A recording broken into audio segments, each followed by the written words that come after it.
జనాభా ప్రాతిపదికన పార్లమెంట్ సీట్లు పెరిగితే దక్షిణాది రాష్ట్రాలకు తీవ్ర అన్యాయం జరుగుతుందని సిపిఐ జాతీయ కార్యదర్శి నారాయణ తెలిపారు.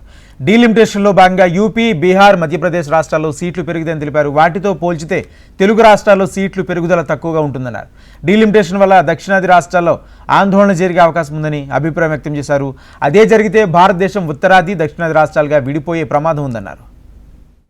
డీలిమిటేషన్ అయిన తర్వాతనే మహిళా బిల్లు పెడతామని చెప్పి అన్నారు. డీలిమిటేషన్ కావాలంటే మనం సెన్సస్ కావాలి. ఇవన్నీ పెద్ద ప్రాసెస్. ఈ లోపల ఏమైంది, కమిటీ వేశారు, కోవింద్ కమిటీ వేశారు. దానిలో మొత్తం లెక్కలు తీసి 770 పైన పార్లమెంట్ సీట్లు కావాలి. ఆల్రెడీ ఒకటి కొత్త పార్లమెంట్ కట్టేశారు. మోడీ అనౌన్స్డ్ ఎజెండా ఎట్టుందంటే పాత పార్లమెంట్ బాగుంది, దానికి ఏం లోపాలు లేవు. అయితే 700 పైసలకు పార్లమెంట్ సీట్లు ఉండే పద్ధతిలో కొత్త భవనం కట్టేశాడు. అంటే రేపు రాబోయే రోజుల్లో డీలిమిటేషన్లో జనం ప్రాతిపదికన పెరిగితే 770 సీట్లు అంతా వస్తాయి. ఆ ప్రకారం కట్టేశాడు, అయిపోయింది. ఇప్పుడు దాని ప్రచారం చేసినప్పుడు సౌత్ తగ్గుతాయి సీట్లు, నార్త్ పెరుగుతాయి.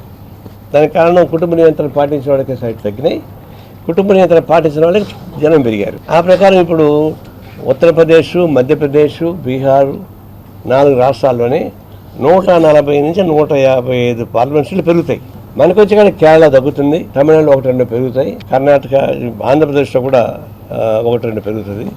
పెరిగేది మొత్తం 10-14 సీట్లు మాత్రం పెరుగుతాయి ఈ సౌత్లో. మిగతా మొత్తం నార్త్లో ఆడ కూడా కొన్ని ఉన్నాయి, అస్సాం చోట్ల కొన్ని తగ్గినా కూడా ఓవరాల్గా 140-150 సీట్లు ఎక్స్ట్రా వస్తాయి. ఇది బుల్డౌన్ చేయడానికి ఉపయోగపడుతుంది. దీంతో పాటు లాంగ్వేజ్ పెట్టి, హిందీ లాంగ్వేజ్ పెట్టాడు.